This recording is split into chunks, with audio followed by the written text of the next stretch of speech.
Assalamualaikum warahmatullahi wabarakatuh. Oke, di video saya kali ini saya akan memberikan sebuah pengantar terkait dengan materi seni budaya, di mana pengantar ini akan membekali kalian semua untuk mempelajari materi dari seni dan budaya itu sendiri. Oke, kita langsung saja beberapa hal yang akan saya bahas terkait dengan materi kali ini, yaitu tentang apa itu budaya, apa itu seni, bagaimana kita melihat sebuah fenomena budaya, kemudian bagaimana cara kita melihat seni. Karena pembelajaran seni budaya itu semuanya saling kait berkait. Oke, selanjutnya saya akan kupas satu persatu tentang apa itu budaya dan apa itu seni. Pertama, kita masuk ke bagian budaya. Kebanyakan orang tidak tahu apa itu budaya karena sering orang itu salah memahami antara budaya dan seni. Bahkan ada yang sampai terbalik, ada yang seni disebut dengan budaya, bahkan ada yang budaya disebut sebagai seni. Dan tak kala semuanya itu tertukar, sehingga menimbulkan sebuah konflik internal yang saling berkaitan dengan kontradiksi-kontradiksi pemahaman terkait dengan nilai-nilai budaya dengan pemahaman agama. Oke, di sini saya akan bahas apa itu budaya, tapi terlebih dahulu saya akan memberikan sebuah gambar terkait dengan budaya itu sendiri. Nah, mungkin kalian melihat gambar-gambar ini adalah sebuah karya seni, yaitu yang disebut dengan seni tari. Bagaimana dengan fenomena ini? Ini adalah sebuah gambar di mana seseorang mengumpulkan bahan-bahan untuk obat dan sebagainya dengan memakai baju kebudayaan atau baju daerah. Dan dari obat-obat itu akan tercermin ciri khas bahwa obat-obat ini berasal dari tradisional Jawa. Hanya dengan si pemakai menunjukkan bahwa dia dari Jawa. Kemudian ini juga adalah gambar budaya di mana bisa kita lihat di situ ada pesta Bisa kita lihat pesta kemeriahan dari orang-orang yang ada di sekitar pesisir.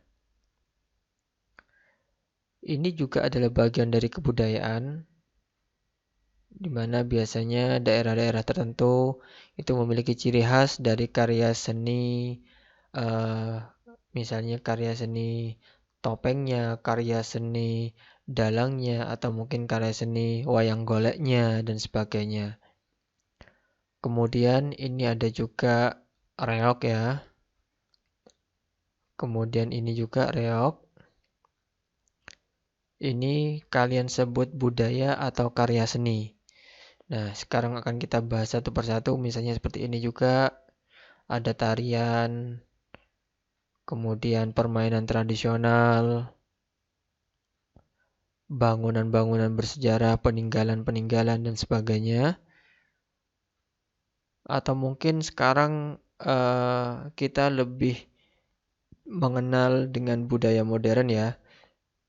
Kita bisa mengeluarkan unek-unek kita, bahasa-bahasa kita hanya dengan mengetikkan di sebuah aplikasi yang ada di smartphone kalian. Dan biasanya setiap orang memiliki bahasanya sendiri, di kalangannya sendiri. Misalnya setiap komunitas itu memiliki memiliki ciri khasnya tersendiri.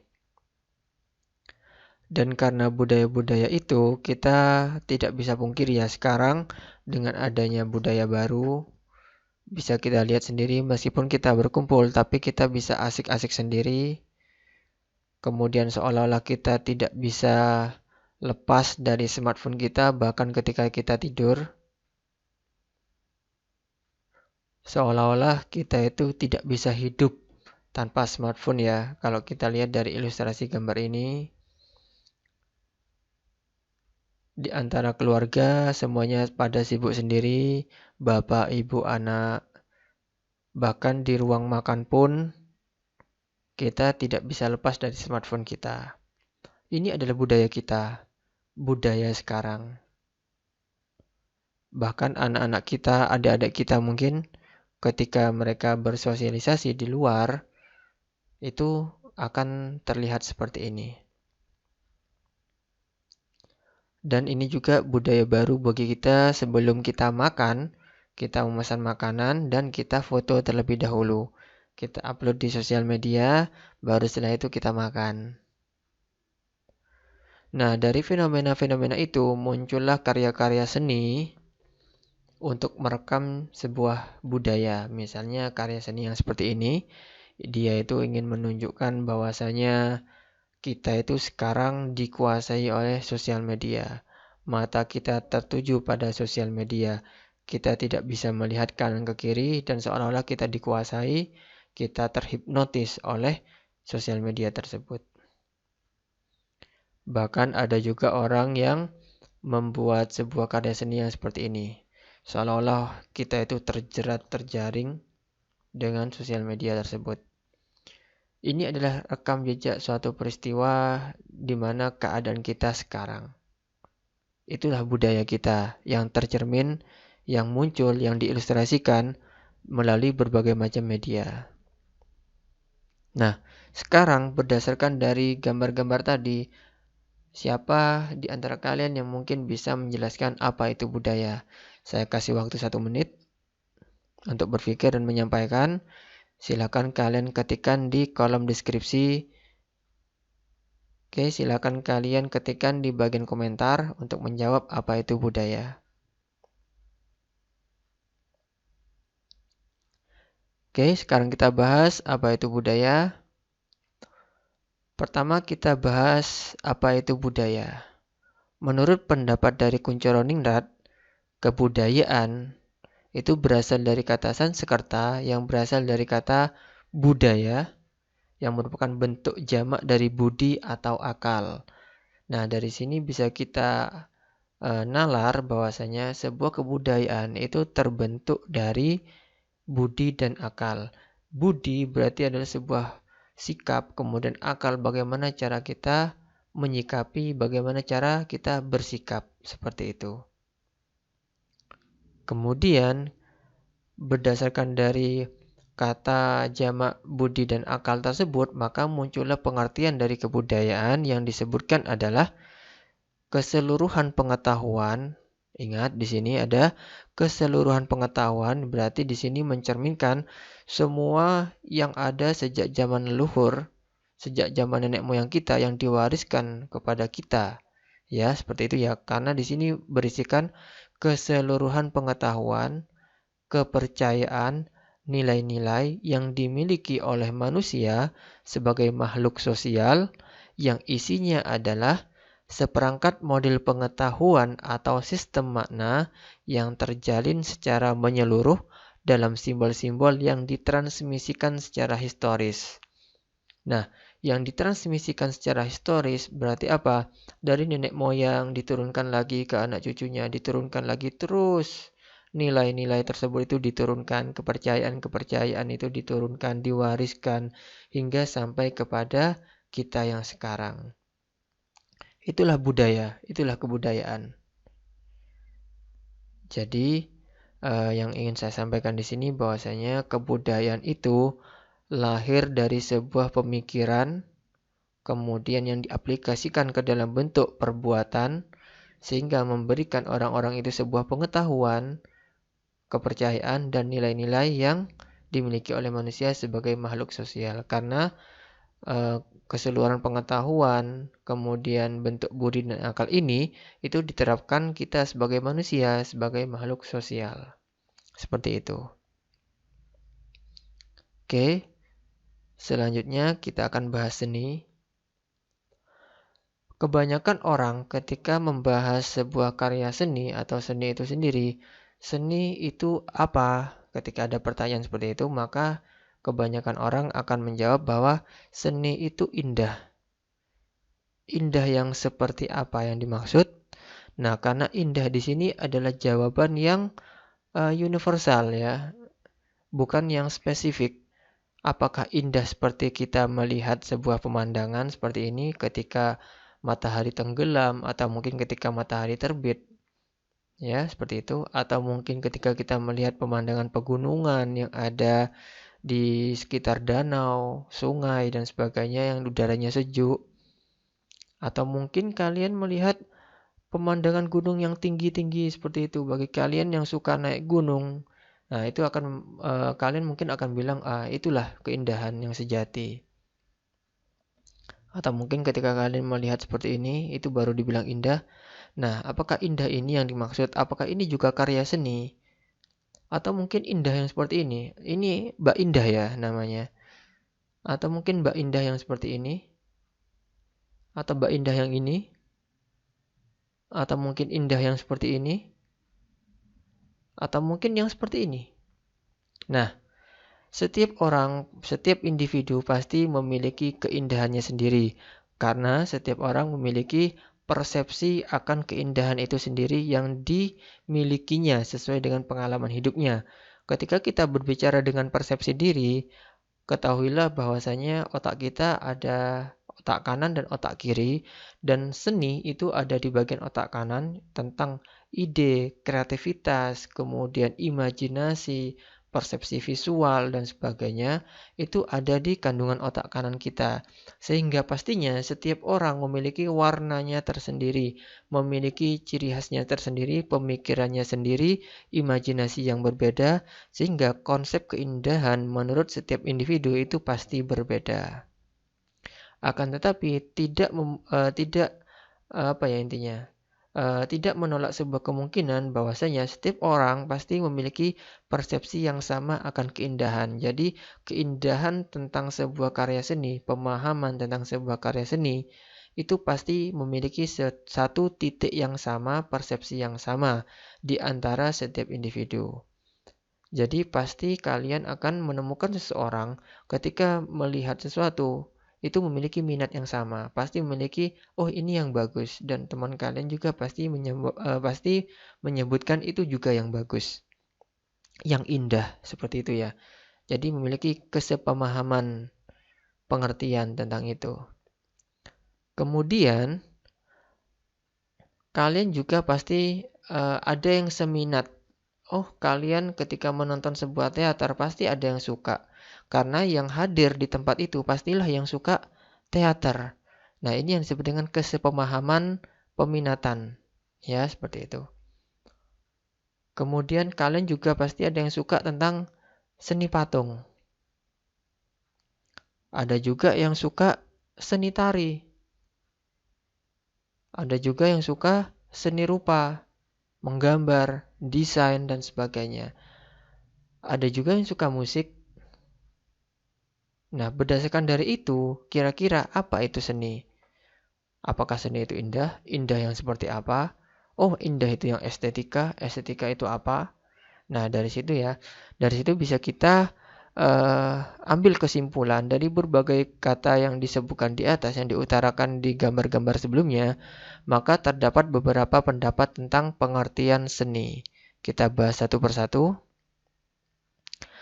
Nah, kita akan bahas dari makna katanya terlebih dahulu. Makna kata seni menurut Kamus Besar Bahasa Indonesia, seni pengertian yang pertama itu memiliki arti halus, yaitu tentang sebuah rabaan permukaan, halus tipis, dan ini berkaitan dengan visualisasi atau wujud dari benda tertentu. Pengertian seni yang kedua, seni itu dianggap mungil dan elok. Nah, ini tentang bentuk badan. Misalnya, burung yang kecil dan elok dan sebagainya. Jadi, kalau yang pertama, seni itu diidentikan dengan sebuah raut permukaan. Jika seni yang kedua itu diidentikan sebagai sebuah bentuk atau wujudnya. Kemudian pengertian seni yang ketiga itu adalah lembut dan tinggi. Ini menitik beratkan pada suara. Misalnya suara bidu wanita itu sungguh merdu, sungguh indah, sungguh enak didengar. Suaranya kecil, suaranya tinggi. Ya, seperti itu ya. Kemudian pengertian seni yang keempat menurut Bahasa Indonesia, Kamus Besar Bahasa Indonesia, seni adalah keahlian yang membuat karya yang bermutu. Dilihat dari segi kehalusannya, keindahannya, dan sebagainya. Jadi pengertian seni yang keempat itu dititik beratkan kepada sebuah keahlian. Berarti ini menunjukkan kepada orangnya. Seseorang yang memiliki keahlian tertentu. Sehingga ketika membuat suatu benda, itu menjadi bermutu dan memiliki karya keindahan di dalamnya. Oke, kita lanjutkan. Berdasarkan dari pemahaman itu, terdapat beberapa kata tambahan, misalnya dari seni menjadi berseni.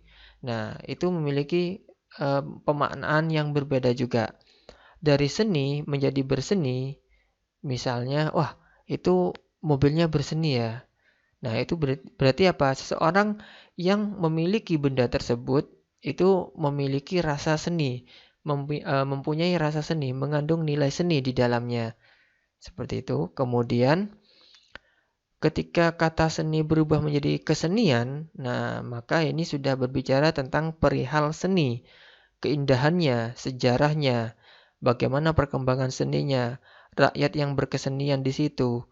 Ya, seperti itu ya. Sehingga kebanyakan masyarakat dalam bentuk yang dapat menimbulkan rasa indah yang diciptakan oleh mereka sendiri, oleh anggota masyarakat yang dihasilkan merupakan milik bersama mereka. Jadi misalnya ada suatu karya seni yang dihasilkan oleh masyarakat tertentu di daerah itu, maka karya seni tersebut itu adalah milik masyarakat daerah tersebut.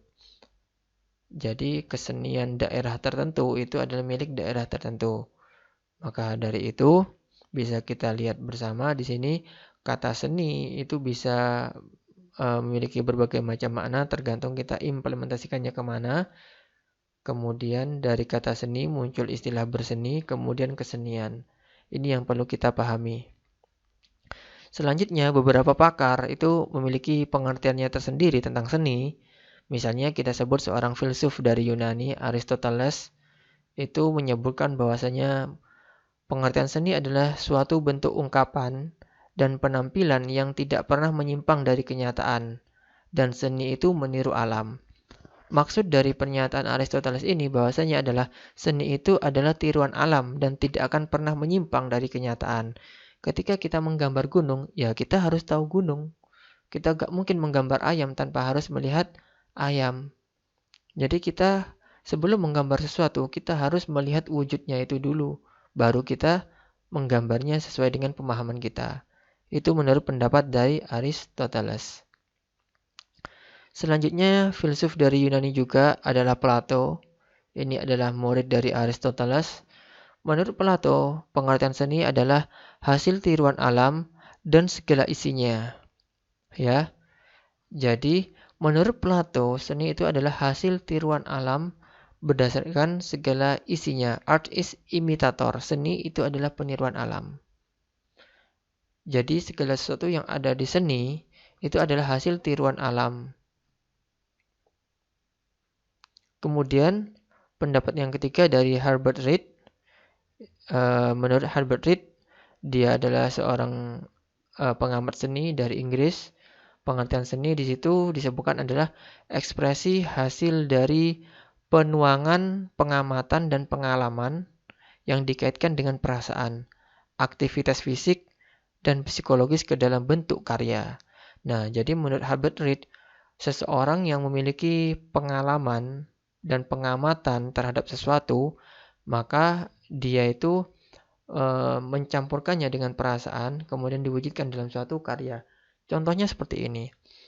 Ketika seorang sedang jatuh cinta, jelas dia memiliki pengalaman di situ. Dan seiring berjalannya waktu, dia pasti mengamati perubahan-perubahan yang terjadi. Dan ketika dia mengalami waktu selama proses itu, dia pasti memiliki perasaan, entah itu senang, sedih, atau apapun itu. Nah, kemudian dari aktivitas-aktivitas itu, dia memiliki sebuah psikologis yang mungkin dia memiliki sebuah ide untuk membentuk atau membuat sebuah karya seni. Entah dia menggambar, entah dia membuat musik, atau menciptakan sebuah lagu yang sesuai dengan perasaan dia berdasarkan pengalaman dan pengamatannya yang sudah dia alami. Seperti itu. Kemudian yang selanjutnya adalah Thomas Munro. Menurut Thomas Munro, definisi seni adalah suatu alat buatan manusia untuk menimbulkan efek-efek psikologis atas manusia lain yang melihatnya. Ini sudah jelas ya. Jadi menurut Thomas Munro, definisi seni adalah suatu alat buatan manusia. Jadi Thomas Munro itu menitikberatkan sebuah karya seni itu pada sebuah alat di sini yang menimbulkan efek-efek psikologis terhadap manusia yang lain yang melihatnya. Misalnya kita membuat sepeda motor yang dimodifikasi sesuai dengan selera kita. Nah, maka itu tentunya akan menimbulkan efek-efek psikologis pada manusia lain yang melihatnya. Entah efeknya itu suka atau tidak suka atau ingin meniru dan sebagainya. Selanjutnya menurut Leo Tolstoy ya. Di situ menurut Leo Tolstoy, pengertian seni adalah ungkapan perasaan pencipta yang kemudian diungkapkan pada orang lain dengan harapan mereka dapat merasakan apa yang dirasakan oleh penciptanya. Jadi menurut Leo Tolstoy, pengertian seni adalah ungkapan perasaan dari pencipta yang diungkapkan kepada orang lain dengan harapan mereka dapat merasakan apa yang dirasakan penciptanya. Maksudnya apa? Ketika seorang menciptakan sebuah lagu, itu diharapkan seorang yang mendengarkan lagu tersebut itu memahami apa yang dirasakan. Ketika seorang mementaskan seni teater, seni drama, atau apapun itu inginnya seseorang yang melihat itu juga merasakan apa yang disampaikan oleh si seniman. Selanjutnya menurut Sudarmaji. Menurut Sudarmaji, seseorang yang merupakan aktivis seni, pengamat seni di situ ya, dan juga seorang seniman, seni adalah memanifestasikan batin dan pengalaman estetis manusia dengan memakai media garis, bidang warna, tekstur, volume, dan gelap terang. Nah, jadi menurut Sudarmaji, seni itu adalah pengalaman estetis dari seorang manusia yang merupakan ide yang muncul dari manifestasi batin. Jadi, itu adalah gejolak perasaan ya. Manifestasi batin itu adalah gejolak perasaan yang diwujudkan ke dalam bentuk media melalui garis, bidang, warna, tekstur, volume, dan gelap terang. Jadi di sini jelas ya. Kemudian yang ketujuh menurut Ki Hajar Dewantara, pengertian seni menurut Ki Hajar Dewantara adalah hasil keindahan sehingga dapat mempengaruhi perasaan seseorang yang melihatnya. Dan seni merupakan perbuatan manusia yang bisa mempengaruhi dan menimbulkan perasaan yang indah. Maksudnya adalah ketika kita melihat suatu karya seni tersebut itu bisa mempengaruhi dan menimbulkan perasaan yang indah kepada kita, nyaman kepada kita. Misalnya, ketika kita melihat seorang memakai busana yang rapi, maka orang yang melihat itu juga akan senang. Seorang membuat sebuah dekorasi taman yang indah, ketika kita melihat itu kita bisa menimbulkan rasa senang. Nah, selanjutnya, menurut Alexander Baumgarten, itu adalah pengertian seni di sini disebutkan keindahan dan tujuan yang positif menjadikan penikmat merasa dalam kebahagiaan. Jadi di sini Baumgarten ingin menyampaikan bahwasanya seni itu adalah sebuah karya yang memiliki suatu keindahan dan tujuannya itu bermakna positif sehingga menjadikan penikmat merasa dalam kebahagiaan. Misalnya ini salah satu yang mendasari pendapat bahwasanya seni itu bisa digunakan untuk terapi ya. Jadi membuat orang relaksasi dan sebagainya. Kemudian menurut Dr. Andes Popo Iskandar, menurut Popo Iskandar yang seorang adalah seniman ya di situ ya. Menurut Popo Iskandar, pengertian seni adalah hasil ungkapan emosi yang ingin disampaikan seseorang kepada orang lain dalam kesadaran hidup bermasyarakat dan berkelompok. Jadi di sini menurut Popo Iskandar, seni yang ingin disampaikan adalah ungkapan emosi dari seorang seniman, dari seorang yang berkesenian di situ, yang dalam keadaan sadar akan disampaikan kepada masyarakat yang hidup dan berkelompok. Ini lebih condong kepada sebuah kesenian daerah.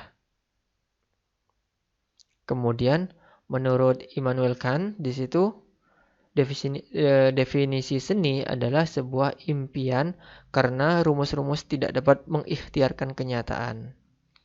Jadi maksudnya adalah seni itu adalah imajinasi, dan imajinasi tanpa pemikiran, tanpa realisasi itu hanya menjadi sebuah mimpi. Jadi kalau kalian ingin memiliki sebuah mimpi yang ingin jadi kenyataan, maka realisasikanlah mimpi-mimpi itu. Kemudian menurut Hilary Bell, pengertian seni adalah istilah yang digunakan untuk semua karya yang dapat menggugah hati untuk mencari tahu siapa penciptanya. Jadi menurut Hilary Bell, ketika kita melihat suatu karya seni yang membuat kita tertarik, maka kita itu pasti akan mencari ini karyanya siapa, ini buatannya siapa. Jadi membuat orang penasaran. Seperti itu ya. Oke, selanjutnya menurut Erik Arianto, pengertian seni adalah aktivitas rohani atau batin yang direfleksikan dalam bentuk karya dan dapat membangkitkan perasaan seorang yang melihat atau mendengarnya. Jadi intinya menurut Erik Arianto, seni adalah aktivitas ruh, aktivitas batin yang direfleksikan dalam bentuk karya sehingga dapat membangkitkan perasaan seorang yang melihat atau mendengarnya.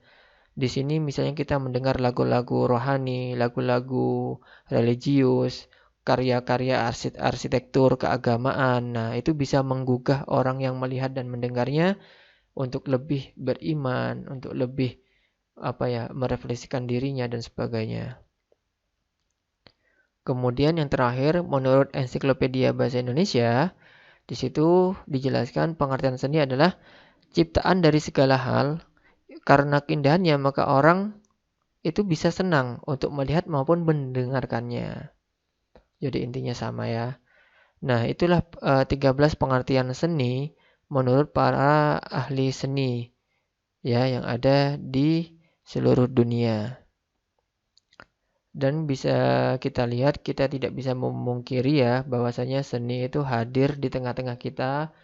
Kita adalah termasuk seseorang yang tanpa sadar telah mengikuti aktivitas berkesenian, baik itu seni secara langsung maupun tidak langsung. Kita hidup itu berdampingan dengan seni, mau tidak mau kita harus mengakui itu. Busana yang kita pakai, fashion style yang kita gunakan dan sebagainya, itu tidak lepas semuanya dari visual dan kacamata seni. Kemudian kegiatan kita bermasyarakat itu juga tidak pernah lepas dari kata seni. Bangunan-bangunan bersejarah, bangunan keagamaan, tempat tinggal kita pasti itu membutuhkan sebuah desain. Dan desain itu adalah sebuah karya seni.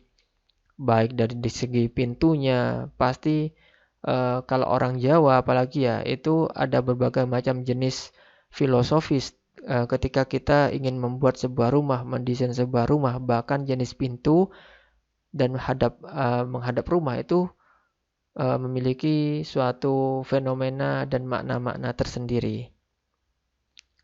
Seperti ini misalnya bangunan-bangunan di setiap negara pasti memiliki ciri khasnya terlebih intinya memiliki ciri khas yang memang di situ bisa kita amati. Oh, kalau desain rumah seperti ini itu pastinya dari negara ini. Kalau ini dari negara ini. Jadi setiap negara pasti memiliki ciri khasnya tersendiri dalam sebuah arsitektur pembangunannya. Oke. Misalnya seperti ini juga kita tidak bisa memungkiri ya keseharian kita, kanan kiri kita itu semuanya tidak pernah lepas dari seni. Bahkan kegiatan peribadatan pun kita tidak pernah lepas dari seni. Arsitektur masjid misalnya di atas ada kalimat-kalimat Al-Quran, ada gaya dan desainnya yang Islamik dan sebagainya, kegiatan wayang dan sebagainya itu kita tidak pernah lepas. Sehingga kegiatan kita bermasyarakat, misalnya seperti ini, semuanya pasti bercampur dengan seni. Dan itu menjadi sebuah tradisi dan kebudayaan nantinya. Misalnya seperti ini, bisa kita lihat. Nah, kesimpulannya adalah ketika semua itu berlangsung dan terjadi secara terus-menerus, maka itu disebut sebagai sebuah kebudayaan. Karena di dalam kebudayaan itu mengandung bahasa, tradisi, seni, norma, dan juga nilai. Jadi kalau kita bicara seni, pasti kita berbicara budaya, pasti kita berbicara tradisi, pasti kita membicarakan sebuah bahasa, norma, dan nilai-nilai yang terkandung di dalamnya. Maka kita tidak bisa lepas dari semua itu. Nah, sekarang pertanyaannya, lebih dahulu mana, seni atau budaya? Silakan kalian jawab di kolom komentar. Kemudian kita akan bahas satu persatu di video berikutnya, karena di video berikutnya saya akan membahas lebih dalam tentang seni itu sendiri. Terima kasih, sekian untuk video kali ini. Assalamualaikum warahmatullahi wabarakatuh.